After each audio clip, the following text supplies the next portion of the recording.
Welcome to the Healing Practice Podcast, a space for navigating the natural seasons of womanhood and personal growth. Hosted by Claire Cleaver, author, counsellor, and practitioner, this podcast explores the key stages of womanhood, from the first bloom of puberty, through fertility and birth, to the powerful transition of perimenopause and menopause. Drawing on years of experience supporting women and families, Claire shares practical insights and reflective tools designed to restore balance, release what's been held, and support emotional and physical well-being. This podcast is about listening, understanding, and walking your path with greater clarity and compassion. Wherever you are on your journey, you're welcome here. Hello and welcome to the Healing Practice. I'm Claire, and thank you for tuning in to this podcast called The Bridge Between Brain and Womb. Now, that's probably not something you've thought about before, but it is a really interesting subject. And what we kind of do when we think of our womb and our brain, we kind of disconnect and think of it as a very separate structure or part of us. And this has been normalized for centuries, that our womb is a separate biological entity, and that anything relating to our womb in terms of periods, and then of course fertility and babies and thereafter perimenopause and menopause, it's a separate thing. But it is not, and you know that yourself, that it is not a separate thing. And so this podcast is going to explore that bridge. And of course the bridge is a metaphor. So for joining the two, and the understanding of how our brain very much connects to our womb, and that our womb in lots of ways is a very important system to check in with, to calibrate. And this is a word that I've used often and that you're probably familiar with, but to calibrate what is going on with our whole system. So let's do more of a dive into that to see what it means, including our physical nervous system. And before we can even think to heal any aspect of our womb, if you like, and the understanding, the connection of our brain to our womb, it's important to understand our cycles. That is the absolute foundation for understanding our whole self. What is our cycle like? Where are we in our cycle? What happens in each phases of our cycle to be completely in tune? That is the bridge that we need to establish and understand. Because that foundation of understanding our cycle helps us to know when we're fertile, what ovulation actually feels like in our body, not what our app that we are referring to. Let's just check my app to see what my app says, where my cycle is. All very handy, but you're outsourcing that information to an app. And the apps are great, there's no doubt about that, but the apps are calibrated at an average woman's cycle, not necessarily yours. It's all based on a 28-day cycle. Not every woman has a regular 28-day cycle. You are unique. Therefore, you need to know what your cycle is, how long it is, what it's like, follicular, the ovulation, and then the luteal phase, and then of course your menses or your bleeding. So all of these phases are important for you to understand, to recognize. That's how you get to know your body, to understand yourself, and to be able to guide yourself through all the critical foundations of womanhood, especially when there are issues like fertility issues, what types of periods you have and other problems that can lead into. And then when we move further along the spectrum of a woman's lifespan, perimenopause and then menopause and so on. So let's come back to this question of the bridge between brain and womb, and why it's important to view the process of conception holistically, because you are not just a womb, right? So we need to establish that first. You are more than your womb, which is why you need to understand that connection, what your womb is doing. And I guess the problem is when the brain and womb are viewed as separate entities, which unfortunately our medical system has reinforced. For instance, if you go to see a specialist, you'll be seeing an individual specialist. If you break a leg, it's going to be an orthopedic surgeon. If you have gynecological problems, you'll be seeing a gynecologist. If you're having a baby, you're going to see an obstetrician. If you need specialist care, you're going to see each of these individual specialists and so on. Yet the reality is we're all connected. Every system is connected. We are all one. And so the person who knows you uniquely more than anybody else is, guess what? You. So this is about inviting you to treasure, to appreciate your body and to understand it as best you can. And the bridge between the brain and the womb, and there's a few, but there's two particular systems, if you like, that stand out more than anything else. And one is the vagus nerve, also called the vagus vagal nerve, which is its proper name, but for simplicity, we're just going to call it the vagus nerve. The other system that we want to focus on is the sympathetic nervous system as well. So interestingly enough, the vagus nerve is the front runner of the parasympathetic nervous system. And those two systems make up the overall nervous system. And you probably know the difference already, but nonetheless, it helps to just redefine, describe them again for the purpose of this podcast. So we'll look at that. What's the role of the vagus nerve and why is it so important? And other questions like what's the difference between a state of fixing? Because we're pretty good at fixing, but not necessarily understanding whether the fix is the right thing to do at the time, or is it a short fix? Is it a long fix? And is there another way of fixing without it necessarily meaning medication, for instance? There are other, perhaps, what would we call it, softer ways of fixing your body, and certainly establishing your understanding between that bridge of brain and womb. And again, the more you know about yourself, the more you're able to do that. So what tools and practices are available for you, and how often should you be doing these practices? What resources are available to assist you? And there's plenty out there, more than there ever used to be. And the womb is a good word. It's an old-fashioned word.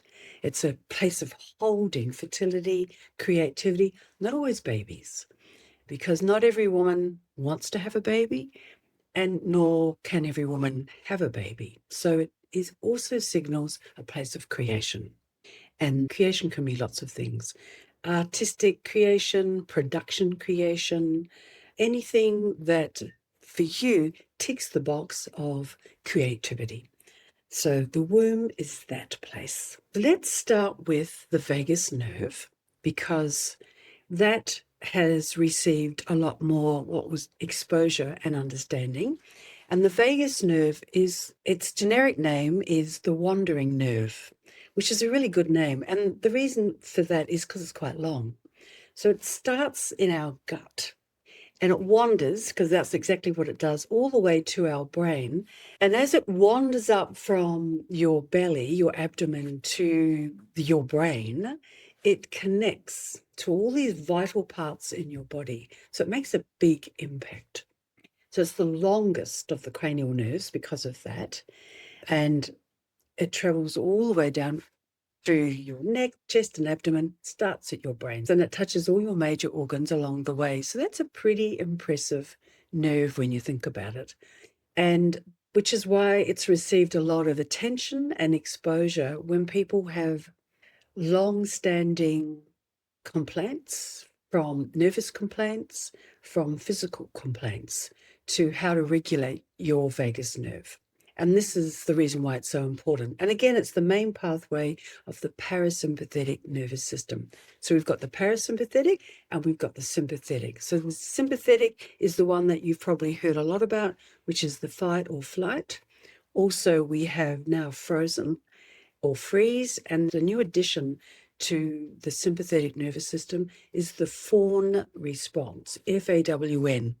When you think of a little deer, for instance, that's more the frozen, but the fawning is trying to make some kind of connection to the danger, to sort of a softening approach, depending on what the context of the dangerous situation is. So that's the sympathetic nervous system. And these are the different responses that we either jump into or arises for us, depending on the context of the perceived danger. The parasympathetic nervous system is mainly concerned with what we call the rest and digest functions. So rest, when we're resting, that's obvious, isn't it? When we rest, everything calms down, and then our nervous system calms down, and there is nothing to be alarmed about because we're in this state of resting or sleeping. And digest is that post-digest experience that's going on. We digested food, we feel comfortable, our belly is full, and there is a general sense of comfort. So that's when we mostly notice the parasympathetic nervous system. And so, for instance, after we digest a meal, our vagus nerve kicks in, little message goes to the brain, oh my goodness, I feel satiated, which is a nice word too. I feel full or overfull. Sometimes we do that. And then that little signal goes all the way down, touches all the relevant organs in our body to our belly, and we have that fullness in our belly. Simple response. When we enjoy good things, like we have a good belly laugh, again, signal to the brain is, oh, that was hilariously funny. And then we'll get that kind of response that filters all the way down through our body. When other good things happen, like good sex, maybe that's hot on your agenda. And there is that sense of happiness, arousal. So all of those things are happening with the parasympathetic nervous system in a state of completion post the act. So because your vagus nerve touches on all of those major organs and affects your nervous system in all of its responses, it's also a very useful way of how do we increase the activity of our vagus nerve. And there are various things that you can do. And some of them are more anecdotal than anything, but nonetheless, it's about activating particular parts of our body. And you may have heard about them, like humming. Humming, which is quite fun to do. Again, it's because of that connection. Deep breathing, and often they seem, well, how can deep breathing affect my vagus nerve? But when you understand how much the wandering nerve travels and it touches on all of those organs, that will help explain why these seemingly disparate parts of the body affect your vagus nerve. From moving your ears, twinkling your ears, from, as I said, humming, from deep belly breathing, all of these things will help activate and regulate your vagus nerve if that's what you require. When we think of our womb deep in our pelvis, when we do all of these nice things, we're getting these flood of endorphins. We're getting a flood of serotonin. And these are all the feel-good hormones, as opposed to the hormones that get activated or aroused, because arousal can work both ways. It can work for good and it can work for less good. And when we think of arousal that is less good, we do think of cortisol and we do think of adrenaline. And those hormones are normal hormones in response to sometimes a challenge, sometimes some sort of urgency or a survival mechanism that gets aroused. And that is a normal response to momentary stress, just like that. We sort of hold our breath and we get a little shock. A little bit of cortisol just happened. Generally, not a big deal. That is your normal, activated, natural response. But the problem with cortisol is when it stays elevated for too long. And that elevation becomes a default setting for a lot of people. And if you're wanting to be fertile in this instance, then that's when that heightened and continued arousal of cortisol will unfortunately and most definitely affect the hormones that you need for easy fertility. And so that's when we go back to the vagus nerve. What can we do to regulate, to somehow offset or to recalibrate, again, that word, the flow of more vagus nerve doing its job, more understanding how it works, to reducing that heightened cortisol that's become almost a default setting. So let's look at fun little ways and see what we can do. So interestingly enough, cold water, did you know, splashing on your face. And you may think that sounds really odd, but it's really the sudden change of temperature that cold water is quite good. I must say, I use cold water to wash my face. People will say you should use warm water, but cold water is very stimulating. And so that's the word that comes up for the vagus nerve. You want to be doing little challenging activities to stimulate it. Cold water will do it. Wash your face with cold water. So much easy, so fun. Sound and voice. Humming, as I said. Try humming. Humming. And hum along with me. And when you hum, you get this lovely internal, it's like bees inside, but without any stinging effect.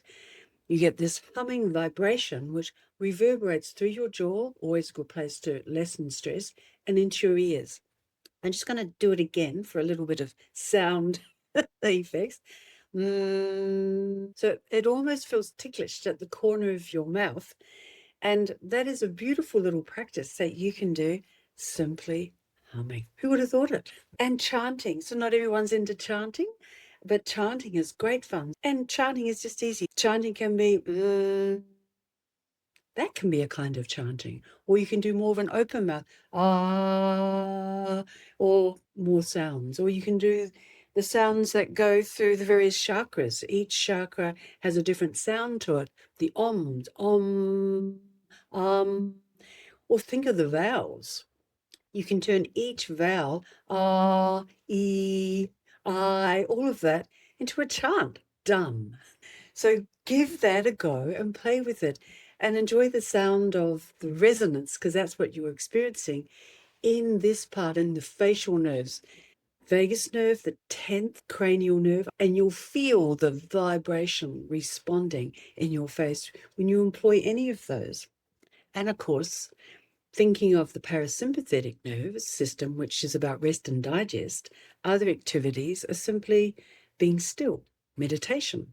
We rarely come to that. Sometimes people are not very good at being still, and that's fine.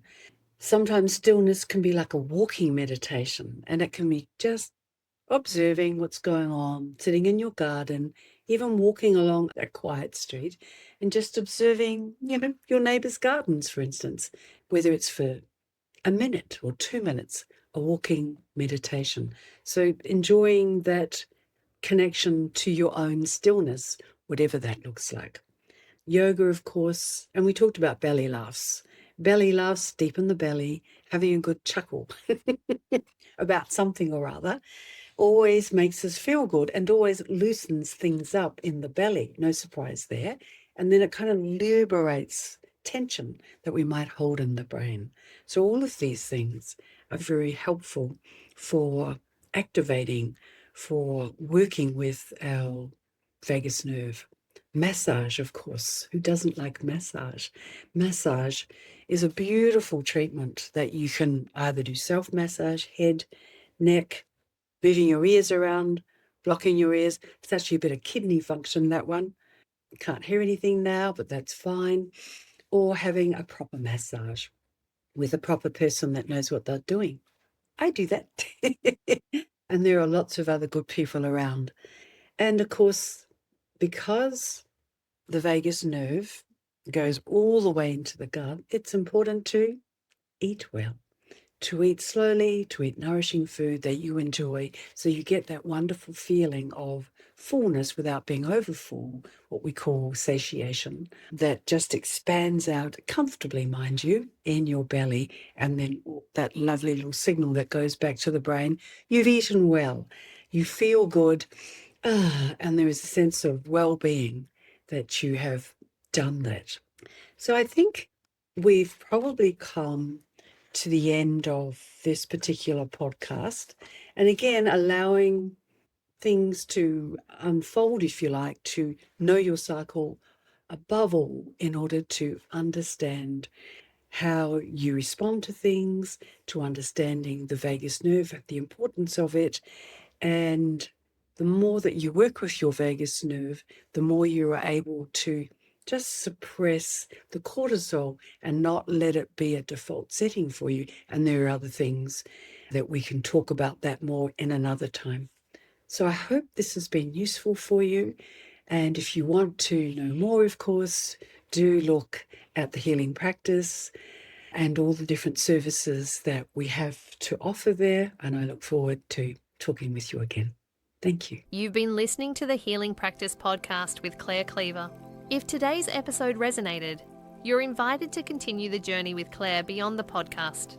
You'll find books, guided resources, workshops, and opportunities to work with Claire one-to-one at thehealingpractice.com.au. Whether you're seeking support, understanding, or a deeper connection to the season of life you're in, there's space there to explore at your own pace. Until next time, trust your body's wisdom, honour where you are, and move gently through the season you're living.